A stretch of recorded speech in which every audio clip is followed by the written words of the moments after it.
Alright, I want to show you guys how you can replace a valve stem in case your valve is leaking. Sometimes you lose air in your tire and there's not a nail in there, it's just this little insert here that is leaking air. And you can buy from the Walmart like a little kit like this. I'm gonna open this here.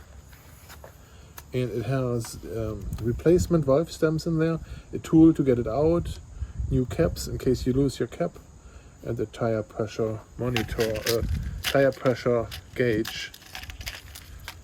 Let me take this one out. I don't know how accurate it is. So this works like this. Plug this on here.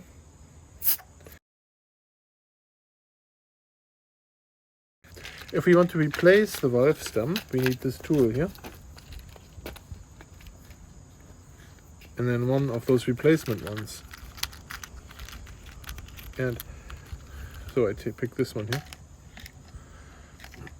So the trick here, when we do this, is to be fast. So when this comes out, the air will lose tire incredibly fast.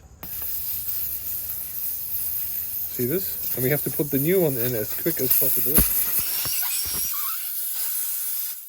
without losing it. You see, I dropped the original one. So now I screw it in all the way. There it is. Now it's in there, and what is left is now to fill up the tire again. Let's see how we do this. I'm going to use my Ryobi again here. I did use this before. 32.5 psi. 33 is what this needs. I hope you can see this here on the screen. 33 is what it needs, so it didn't lose that much air as I was replacing it because I was super quick, right?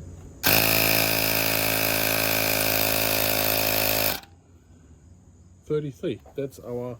But you look how little I had to. How little I had to add. Okay, so now we can put our cap back on. There we go. And whereas the valve stem is replaced, that should be good now. We will see tomorrow if it was holding the pressure.